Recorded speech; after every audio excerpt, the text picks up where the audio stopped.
Hola chicos, ¿cómo están? Esta es la clase de lengua y literatura número 1 para mis alumnos de quinto año del Colegio José Manuel Estrada. En esta clase lo que voy a hacer es darle algunas orientaciones o explicarles sobre 3 posibles líneas de lectura o metáfora para leer y poder interpretar mejor la novela que estamos leyendo, que en este caso se trata de Detrás del espejo y lo que Alicia encontró allí, de Lewis Carroll. Esta clase también sirve como material de apoyo y consulta para la ficha teórica que ya está subida a la plataforma. Es decir, que ustedes deben leer y estudiar ese texto y ayudarse con algunas ideas o algunas explicaciones que yo les deje aquí en este video. Por último, la clase también recupera algunas cuestiones que han sido conversadas en el encuentro virtual que hemos tenido por medio de Zoom para aquellos alumnos que por diversas razones no pudieron asistir. Como siempre, cualquier duda o consulta que tengan la dejan abajo en los comentarios, me mandan un correo personal o me los hacen llegar por cualquiera de los medios habilitados. Dicho esto, comencemos.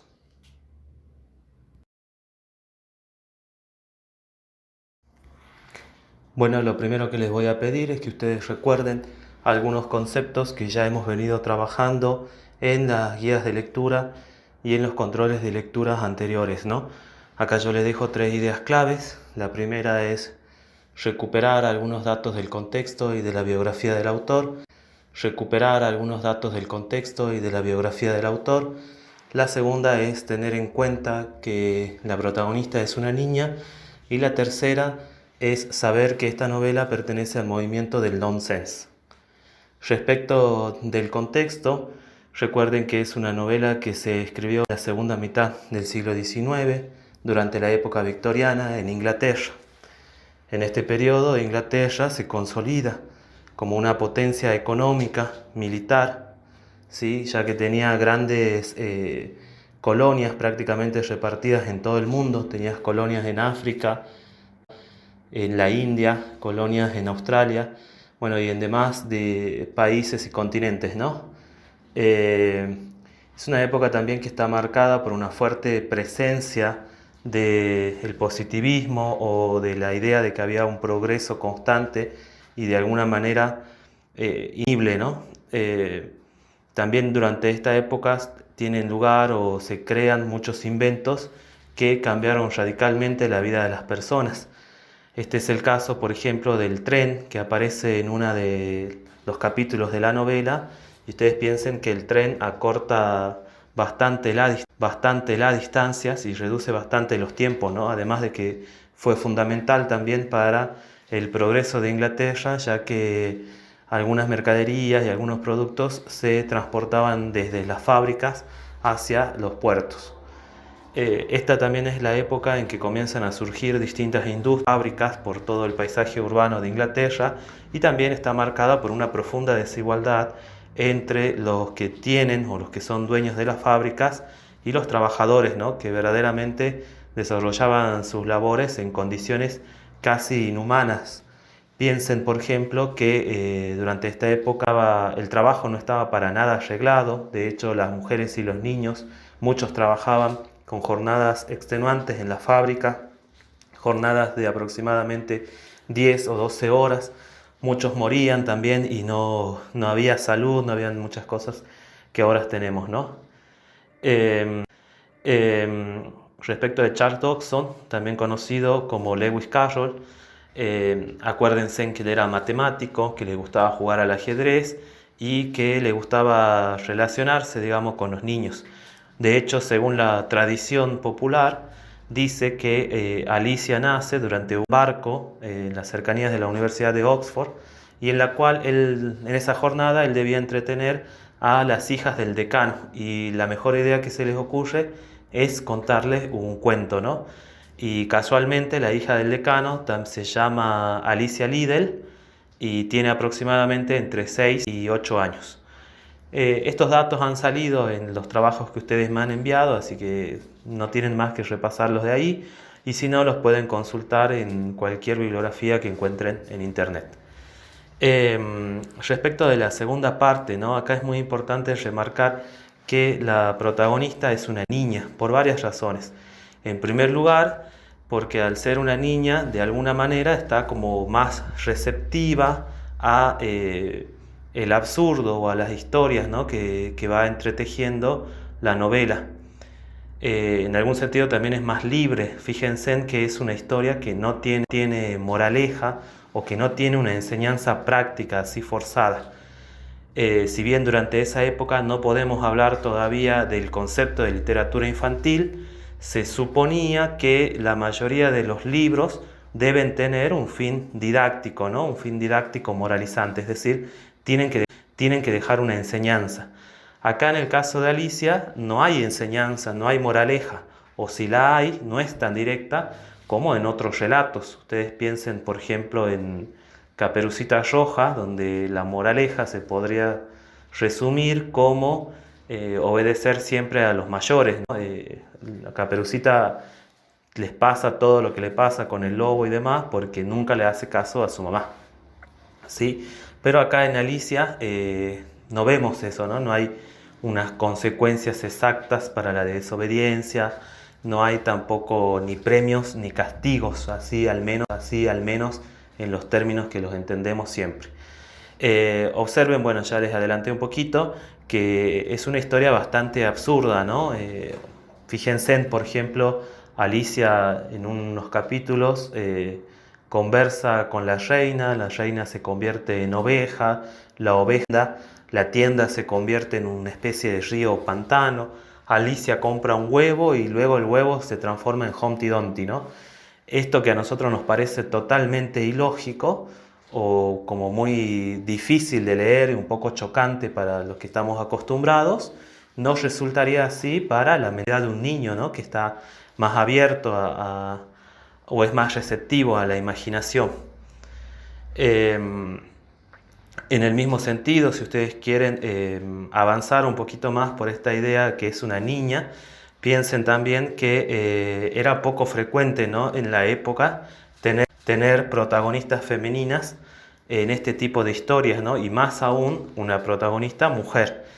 A mí me parece, por ejemplo, que este es uno de los aspectos que hace novedosa a esta novela en la época y que le sigue concediendo o le sigue dando quizás o sigue teniendo novedad todavía en la actualidad. ¿Estamos? Bueno, como tercer punto, recuerden que esta novela pertenece al nonsense, que se puede traducir como el sinsentido o el absurdo. Todavía no hemos visto la teoría sobre el nonsense, pero algo ya hemos adelantado, por ejemplo, en estas secuencias absurdas que yo les contaba sobre la reina. ¿Sí? El nonsense se caracteriza fundamentalmente por una tensión constante entre el orden y el desorden, ¿no? Y muchas veces esa tensión se manifiesta en el lenguaje, es decir, comprendemos las oraciones, podemos leerlas, pero no sabemos de qué va esto, cuál es el referente o cuál es el objetivo de esa conversación, ¿no? Parece como una conversación de locos.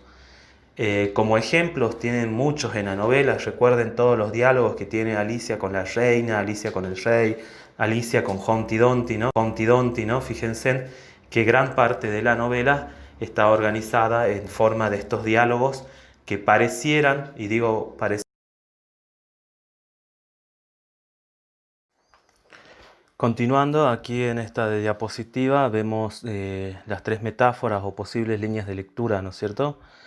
Las líneas de lectura son como grandes ideas que de alguna manera nos estarían ayudando a interpretar mejor la novela.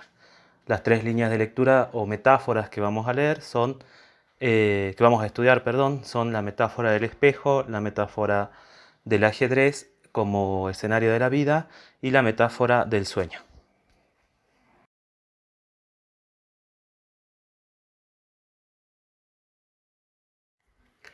Continuando, como tercera metáfora, lo que vamos a ver es la metáfora del espejo, ¿no? Ustedes recordarán que a principios de año yo les sugerí que siempre traten de analizar los títulos de las novelas o de los textos que vamos leyendo, porque normalmente el título contiene una idea o una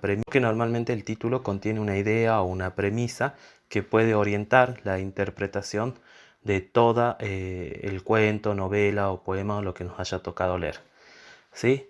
En este caso, nos interesa a nosotros explorar cuál es la simbología del espejo. Cuando nosotros hablamos del espejo, se nos vienen a la mente dos ideas principales. Por un lado, esta cuestión del reflejo y por otro lado, la cuestión de la inversión, ¿no? Sobre la cuestión del reflejo vamos a hablar un poco más adelante durante la metáfora del sueño. Trabajemos ahora con la inversión. Esta inversión puede ser de tres tipos. La primera es una inversión o una contrariedad eh, física o geométrica. La segunda es una inversión o una contrariedad lógica. Y la tercera es una contrariedad moral, ¿no? Estas tres ideas pueden orientar la interpretación de todo el libro. En el primer caso es el más sencillo. Ustedes recordarán o todos alguna vez hemos estado frente a un espejo y nos damos perfectamente cuenta que lo que del lado de la realidad aparece en la mano derecha, del lado del espejo aparece en la mano izquierda, ¿no? Entonces sería una contrariedad, una inversión de tipo física, geométrica, si ustedes quieren también llamarla. Luego tenemos una inversión lógica, en la cual la lógica, valga la redundancia de nuestro mundo, se ve trastocada o se ve alterada. El ejemplo paradigmático que tienen es el caso de la reina cuando ella el dedo, entonces primero grita, sale sangre y luego se pincha, ¿no? Aquí hasta las leyes del tiempo parecen que tienen otro orden y que el tiempo transcurre hacia atrás, ¿no? Una manera de decir hacia atrás, hacia adelante en realidad, porque eso como que nos confunde, ¿no? Tienen también otros ejemplos, por ejemplo, Alicia para acercarse a un lugar, en realidad debe alejarse, ¿no? Que es lo que sucede cuando ella necesita subir a la colina para ver el campo de ajedrez en el cual se va a jugar esta partida, ¿no es cierto? Otro ejemplo es cuando debe repartir el pastel entre el león y el unicornio y no recuerdo ahora si el león o el unicornio le dice que está haciendo todo mal porque primero debemos comer el pastel y luego repartirlo. Y a ella esa idea le resulta totalmente chocante y no sabe cómo se puede comprender algo así, sin embargo trata de hacer lo que puede, ¿no es cierto? Bueno, tienen otros ejemplos. Tuidelín y Tuidelé son dos gemelos, es decir, que son simétricos, pero a la vez contrarios. Sí, estos dos gemelos siempre están peleando y pelean por cosa incero o una sartén vieja. ¿Está? Bueno, ustedes podrán capaz encontrar otros ejemplos. Vamos con la tercera, que es una contrariedad de tipo moral. ¿Sí? Acá el caso o el ejemplo más palpable es el juicio que hace la reina, ¿no? En donde primero se da el castigo y luego viene el proceso de juicio, es decir, las evidencias, la acusación y el supuesto culpable. Cuando Alicia le pregunta ¿y por qué actúa así? Que a ella le parece lógico, la reina le contesta algo así como que de ese modo todos van a temer el castigo y nadie se va a comportar mal o alguna cuestión por el estilo. Eso también deberíamos ir apuntando, ¿no? Em, pero también podríamos pensar que acá Alicia no tiene también un objetivo claro. Fíjense en que si bien ella se quiere convertir en reina, es como un objetivo es en sí mismo, ¿no? Ella no desea poder, no es ambiciosa, no desea ser, no sé, más hermosa, ni tampoco el hecho de convertirse en reina garantiza de alguna manera su regreso al mundo normal, ¿no? Ahí también habría que pensarlo, vamos a seguir explorando con la metáfora.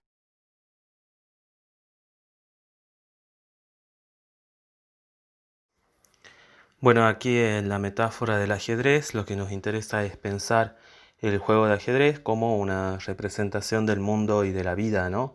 ¿En qué sentido? Bueno, en primer lugar uno podría decir, por ejemplo, que hay piezas blancas y negras que de alguna manera estarían representando el bien y el mal, ¿no es cierto? Otra idea posible es que en la vida, digamos, somos como una especie de peón en la cual estamos dirigidos por Dios o el destino, digamos, no estaríamos controlando del todo nuestras decisiones, ¿no? También lo podemos extender a el tablero de ajedrez o al mundo, a la política internacional como un gran tablero de ajedrez, ¿no? Entonces, China hace un movimiento, Estados Unidos hace otro, Rusia otro, y así se va configurando el escenario mundial. ¿Estamos?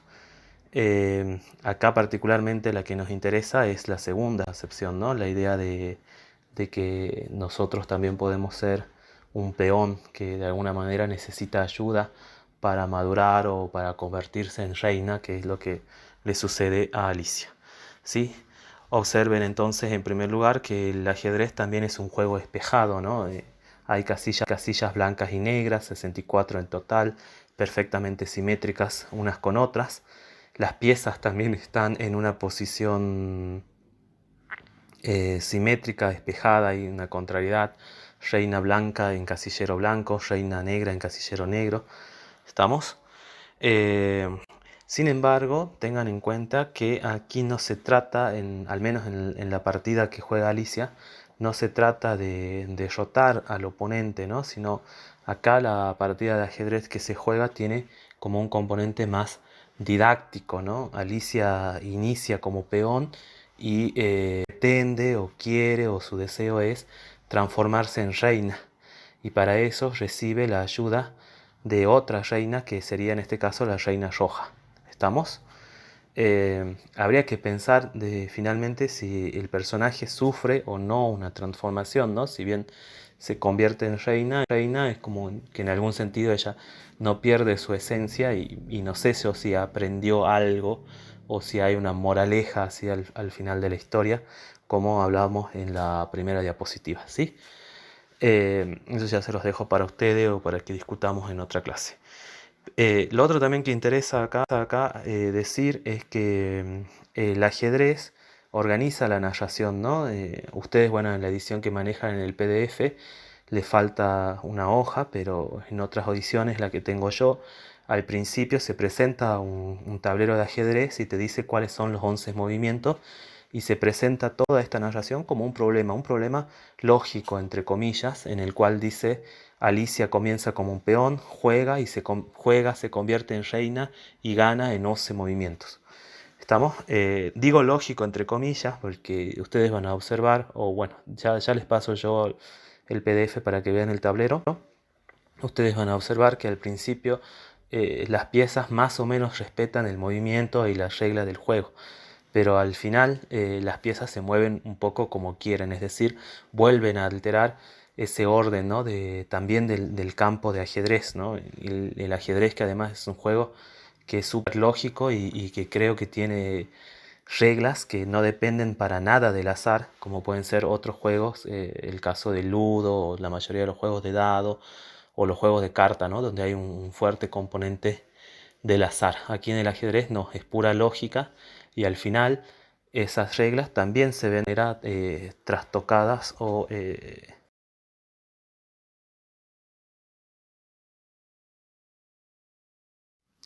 bueno, ya para ir finalizando, vamos a ver la metáfora del sueño, ¿no? La metáfora del sueño está en relación, digamos, con las otras dos cuestiones que venimos hablando anteriormente. Esta quizás es la más difícil de entender, así que cualquier cosa la ven de nuevo dos veces. Es la más difícil de entender, así que cualquier cosa la ven de nuevo dos veces. Si la metáfora del espejo nos situaba a nosotros en un mundo de inversiones físicas y si quieren un poco morales, y si la metáfora del ajedrez nos hacía pensar en esta suerte de inversión lógica o de poca lógica, digámoslo así, que el ajedrez es uno de los juegos más lógicos, de los juegos que tienen las reglas más estrictas quizás, y acá en el caso de Alicia al final las piezas de ajedrez se comportan un poco como quieren. La metáfora del sueño nos sitúa a nosotros en una dimensión metafísica, ¿no? Que tiene que ver un poco con el reflejo. ¿Estamos? Eh, Piensen ustedes que los objetos que están reflejados en el espejo de alguna manera existen y no existen al mismo tiempo o tienen una existencia condicionada, ¿no? Necesitan algo del otro lado, ¿no? Para poder ser. Ese poder, le llamemos así entre comillas, es lo que hace que los objetos cotidianos reflejados pierdan esa aura de cotidianidad y se transforme, por decirlo así, en un objeto artístico, en un objeto mágico, ¿no? Chico, entre comillas, ya voy a buscar una mejor palabra. Pero el caso es que pierden su cotidianidad. Para que quizás sea más simple para ustedes entenderlo, piensen que cuando somos niños nos gusta jugar con el espejo, nos atrae, nos causa curiosidad. Y varios de nosotros probablemente hemos alguna vez experimentado con eh, superponer espejos, es decir, poner dos espejos juntos, ¿sí? Para ver cómo el reflejo se multiplica, ¿no? Y que parece casi infinito y que arma esa suerte de imágenes siempre simétricas, ¿no? Cuando somos niños eso nos llama mucho la atención. Pueden también aquí considerar el caso de las casas de los espejos, que son las que alteran nuestra imagen, las hacen más gordas, más flacas, las deforman. ¿Sí? En ese sentido, el espejo tiene también esa connotación de poder deformar el reflejo. ¿Sí?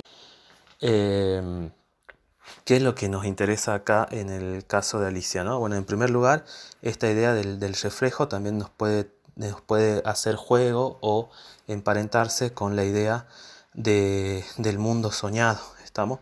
No sabemos en Alicia quién es el soñado y quién es el soñado.